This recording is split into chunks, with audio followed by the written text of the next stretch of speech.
kadu min ring tu hi boy thung ania chuwangin lai fa te laka hian kai thlung lova kai ti tlang ne ve em ani ti kha mi mal takin kan soilu ani ole ma sabera chuan candidate kan han siama som li chuang politika hian kan lo om ve to a candidate te hi siamin nomination committee te hi kan lo thu jing ve le to a trum LADC in than lukha candidate siam alu hai thak kalatong lo renga mandelo khan elaya zana hola khan public meeting kan kova kan chairman khan candidate ni tul song handing tewatia azan ve ai tam khan dinga kada ton khanin abu pur omdon mangyo kati ton to rega so bang chuanin candidate atana kan it ngoi kan du ngoi seat ina adai si lo kha kan nga ta em maya MLA thana candidate tu kan buai pui ai ngai ko na kan sen tama kan lu po a hai zok ta ani chuan real runa tak chungin candidate sang lo te kan en liama partia an lo tho ha to na te ha an phu na te le an it om na te khang zong kha kan mu thel mia lo ani an thalwe kan ti hau lo ani ui tak chungin tak chungin sitin adai ngang lo awangin atam zok achuanga an tang lo thei talopa sung singa sit sam talo te singa chuan tokin khenga thei to min chwa pui tu te kan candidate te nomination file na po kalpuya thầy to ba campaign pui ngal thei engema sa kan nei ero hichu aro pui kati tak ne mewa ka chuan tak ne mewa an laka hian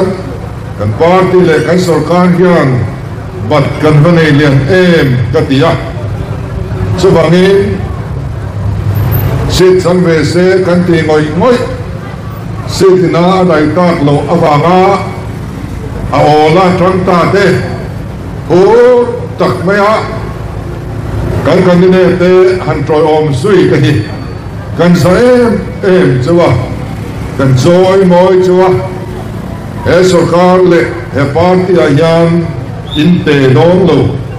kan thai gil dong lo chu ti hi ka soi du ani katiam nung chang kha kan pile pu atanga tlongai nam kan ni na tilang tu ani baka ring tu pathian tu oi tharau mi kan ni na tilang tu ani boka wangin sum rilama kan nun yan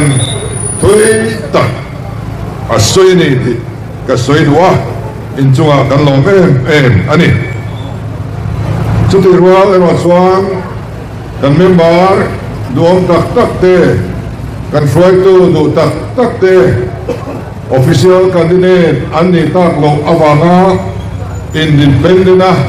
ding som ta kan nei no la hi apoi kan tia kan ru an tin ngoi ani so wangin in kan renga nomination in candidate apuan fel to rau a chuan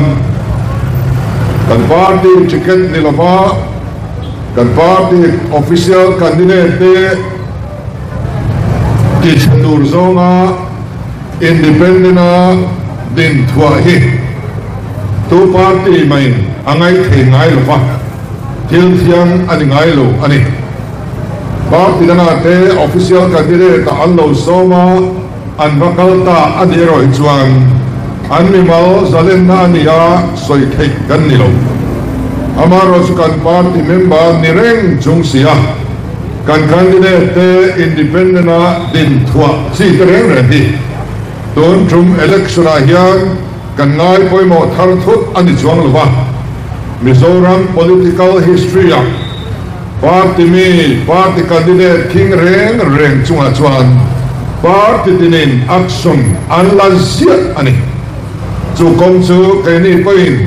tre tak chungin kan zolo thei don lova kan candidate te ZPM ni chunga ding thwa independent ding lui ta te ZPM party headquarter chuan voin ni la hian ZPM member an ni na tangin ahli sakta ni ti kan puang du hal bo ani amai ro chu ei lo thei lo kan ti amai ba ngati mai kan ni an ma ni po in lam le na hun an la ne an bom te khara kan candidate te troi oma kanem ngai taka minron puile thei ero chu kan be se kan nen boka chu tianga anriru te tha ka anon in lam le phot chuan kan party hian kan ngai dam thei rena an ni na an din bun pa ngaya lom takin kan lo welcome le vek don ani ti po kan cha du hal ani tin ai kum thum tha sarkar na hun kan la ne ya kum madang lom le tura po patian khoi la ne nang ma ni mi puite du sakna sara sarkar le po kan in be se le chumi chung jong songa sarkar mal som na dong thei lo tur zonga kan tho puiten ngai dan an siam hi alung sia tha ka ti tak zeta kariru po antina ani Elaya District Council a sarkar na kan lo la phase 1 District Council mal som na le State sarkar mal som na dong ve turin in thlakung rengin anom to do na in thlakung tak chung ni chuan sarkar mal som na don hi a har du khop maya so bangin a thok khat thin rim awanga decision an siam thut te hi a thaber lawa un local level tura e pole a policy ti lo thin tura kan lo thorim na te vai muta chantir mai hi awi om katia so bang chuan sarkar le amal som na te zar zo thei tura anonin siam rem le phathi kadu sak tak zet bo ani then sarkar ve tak fam chu MDC constituency tinahian contract na te engemasan aro dom don so ania then sarkar na tipo om saudon so ania henga hian kan party MDC te an bial suga contract na le khadian thilakhan kan MDC te kudahian kan da don ani ti hi boina mi pui thia ta ka soyu bok ani anni ni lo hi ai o dang kan nei thian lova anni ni lo hi kut ke dang kan nei hek lo subangin an ma ni bial thewa contract na le khadian therlo thil dang lo oma khan an ma ni kal tang lo chuan sarkarian en ma kan ti don lova an poi mo he don ani ti kha kan soi du bo ani ole ti chuan e kan candidate te lam te ha vai nan kim thailo na ni china in melfield na te kan an nei to an zina khan kha ka khiat sual lo chuanin reverend pani ZDH degree nei pani ko khanupa pasari an vai ni som pakhat ko khan try to anom khan ka tha an timong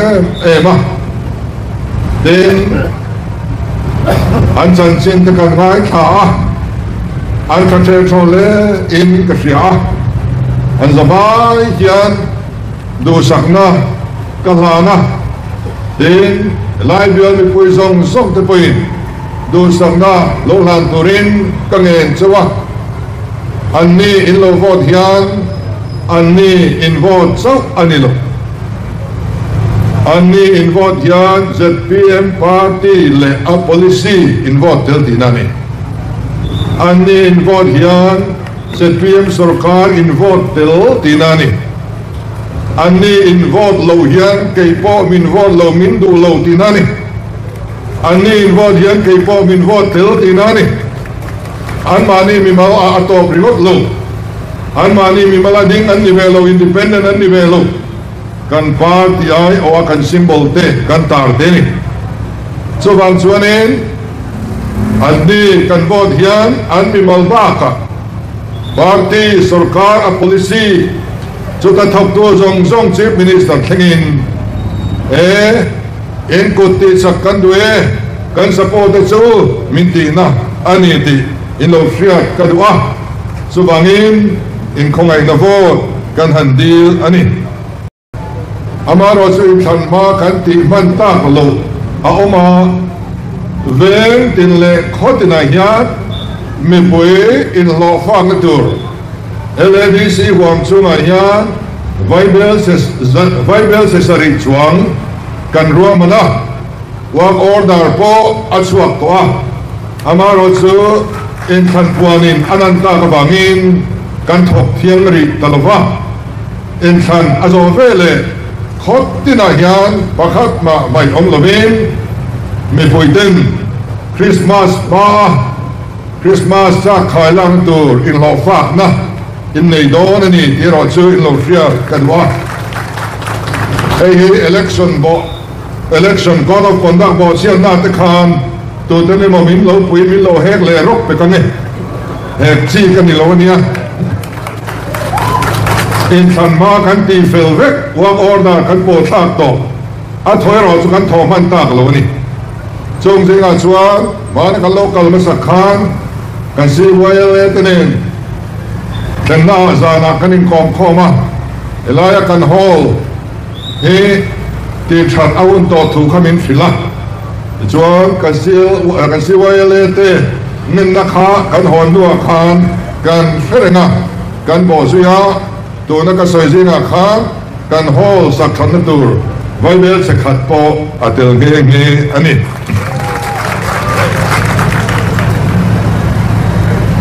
ai tu lai yan thu thang dik lo hi tam khopa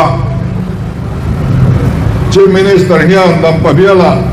election dana bo chira wangin election commission in na takinan sila ni temin ti remote maya ka za to ani zan khat dai lek kan in be reng maya ZPM sarkarin Assam Rifle bi agin mun sino dan chu sak ten han tin mota chu po ju za do hokania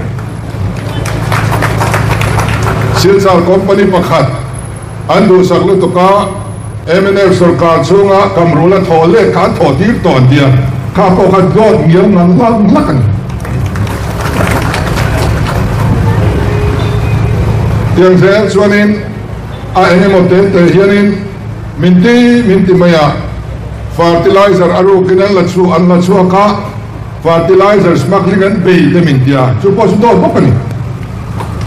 khatiang te kha in than chu yani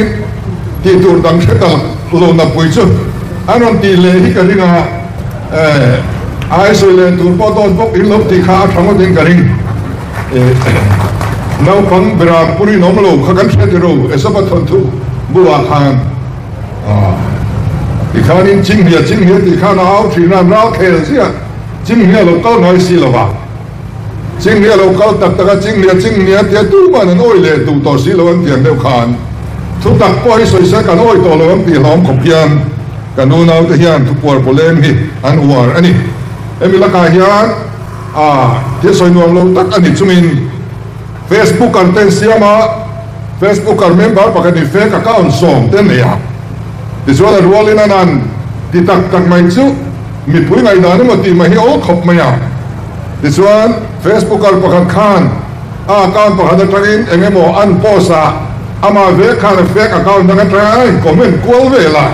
mi pui ngai dan mo ti mai khol du khop maya chuan mi pui ngai dan he ati buai thina wangin when I hem thu noi tak na ni sing kan lo film khur thengnan kan soi dua tin ni mina khan lung le press conference kan ron kova ta chuan Mizoram State University athar lak University thar Mizoram State tual liao tu kan siam dona chu lung le kan da dona ni tikha kan puang ani chuan Mizoram chimbial te kan sarkarin adu sakzia atilangin kathia alom na porong pui takasia mantum me nen kathia nisan kan thenina te po apor sang ten alom na chibai temin ron buka lunglei chu kan ding le ani kha elaya kan ula tang valte ai zola an bakal rengai lova lai so kha kan loin sokre theina turani awangin Lunglea University ronding turhi simbial mi puizong songin kan do pui tura kan ngai bok ani